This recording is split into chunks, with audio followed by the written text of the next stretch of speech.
Hey guys, welcome back to CobraCast. My name is Ella Millard and I'm here with Virginia Laliberte. I am a nurse practitioner and oncology certified field. All right, can you tell us what is a nurse practitioner? So a nurse practitioner is an advanced practice nurse. So someone who has been through nursing school and then gone on to do advanced training and clinical training to take care of patients in a little bit different way. So we assess patients' symptoms and we listen to their complaints and we can prescribe medications and order scans and come up with treatment plans. So that's basically what a nurse practitioner does. Why did I become a nurse practitioner?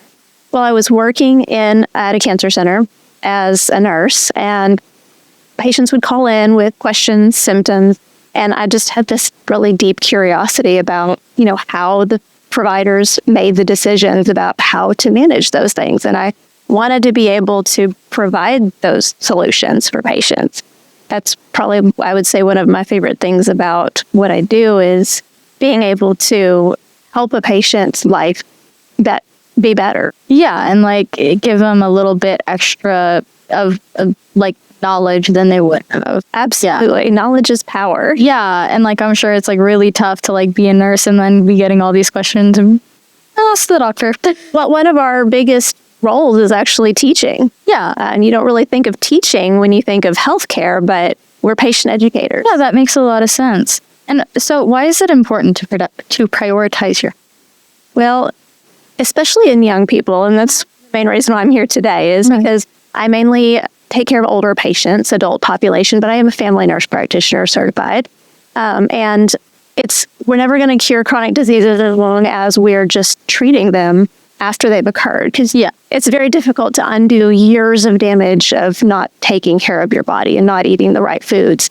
So I think the best way for us to try to turn that around, not only in Arkansas, but across the nation, is to learn healthier habits as young people so that we don't become adults with chronic disease. Right. And we don't have to start from scratch when someone gets a health condition that needs nutritional management, that they're not having to learn so many different principles all at once. They already have a base, a foundation. I talk to patients, old and young, every single day about what do I eat? That's one of my biggest questions. What should I eat? Just this morning, I had a patient with a little 89-year-old gentleman who said, well, I'm eating a muffin for breakfast. He's been kind of losing some weight, feeling weaker. And he's like, well, I'm eating a muffin for breakfast, maybe having some chicken and rice for dinner. And I said, well, I think we need to get more protein in your diet. We maybe need to get some eggs or some cottage cheese, some Greek yogurt. So just ideas about ways to incorporate nutrition throughout their daily lives. Mm-hmm. And what are some of the best habits for staying healthy, like you were talking about? Well, learning what foods do in your body, for one. What is the purpose of them? Most of us eat food because it tastes good or it's convenient. It's right in front of us. We're made to eat food so that we can survive, as a species. But if our bodies need more than just taste, so we have to start thinking about how those help our bodies function and operate better. Yeah. And that plays into learning about what your macros are. So I find that a lot of people don't know what those are. So that's your proteins, your carbohydrates, your fats.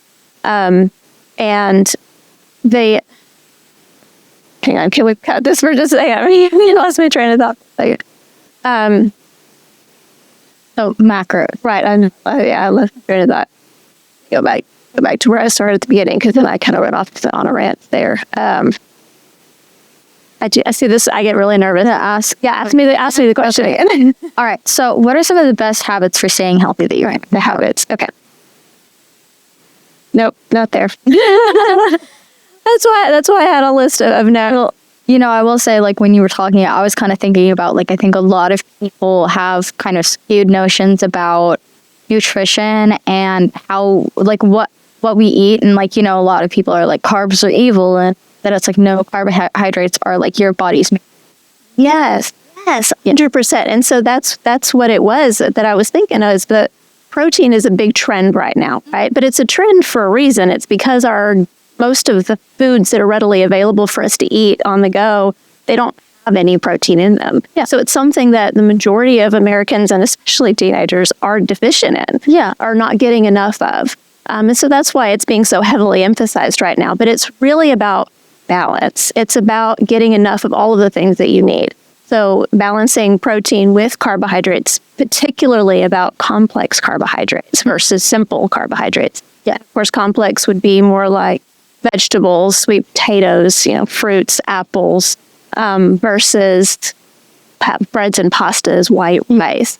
And you can't just lump all carbs in together because you can't leave out the fruits and the vegetables. Those are really important for so many things. And well, I see a lot is, people are, saying, oh, it's very like black and white, where it's like proteins, good. All proteins, good. Carbs, bad. All carbs, bad. And it's like, no, we need a balance of everything to survive. That's why they exist as foods. Absolutely. And that's an extreme kind of way of thinking. And we have to learn more about moderation, Right. balance, and then portion size is another big thing. So you can have the occasional Takis. Teenagers run on Takis still, I think. Yeah. And it's okay to have those things every once in a while, but they should be sort of a special treat every so often, not part of your daily. Don't chug 5 Red Bulls a day. Gosh, yes. That's so dangerous. Yeah, I can't do Red Bull, but, a lot of people I know are just like, Red Bull, Red Bull. Yes, and it's okay to have a Red Bull. You could have one a day or one a few times a week, but not multiple throughout the day. Stay within those 400 milligrams of caffeine. Right, but so we talk a lot about what we should and shouldn't do, but not always about what the consequences are if we do those things. Yeah. So in this case, here we are sitting talking about why we shouldn't have 5 Red Bulls in a day, but do a lot of kids maybe not understand why they shouldn't have 5 Red Bulls in a day, do you think? Yeah, I think it's more of just like they're like focused on the pros rather than the cons. So they're like, yeah, but Red Bull wakes me up. And then it's like, yeah, but Red Bull is going to like give you heart disease. So irregular heart rhythms, blood pressure issues. And then you've got spikes and crashes. So that's another thing about complex carbs versus simple carbs that we need to emphasize more and we need to be focusing on more, is that those complex carbs, they help give you sustained energy. So they help keep you fuller longer. They regulate how quickly your body absorbs and uses sugars in the carbohydrates. Versus Red Bulls and candies and Takis and things, you get a spike and then it drops. So then you have low energy, have brain fog, you feel hungry again, and that makes you feel worse. So why would you want to feel worse? Why would you not want to choose something that's going to help you feel better? Yeah. All right. Can you tell us some of the ways that we can lower our cancer? Yes. So, of course, nutrition is one of those things. So I'd say the number one thing there is whole foods, as opposed to processed foods with preservatives and things that we don't even know what all those things may be carcinogenic right now. So whole foods is the number one thing.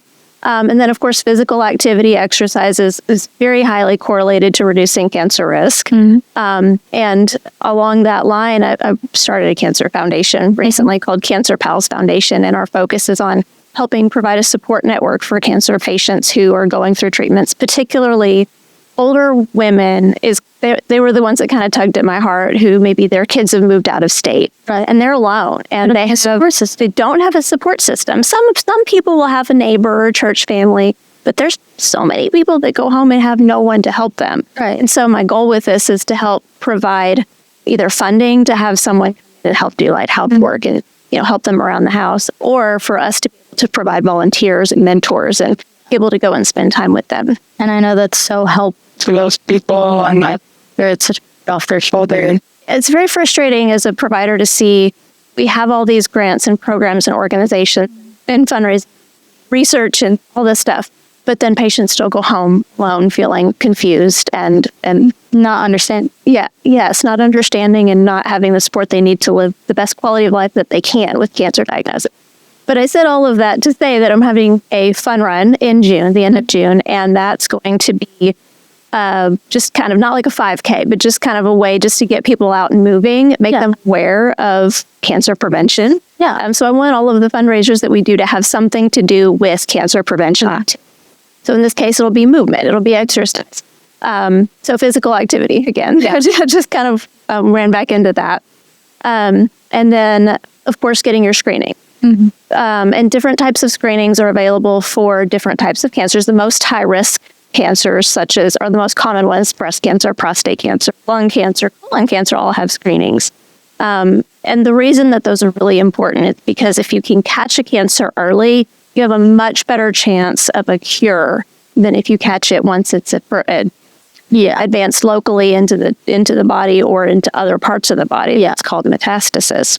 And at that point, your risk of death from the cancer is much, much higher. So we want people to live longer. We want to save their lives by catching a cancer early. Yeah.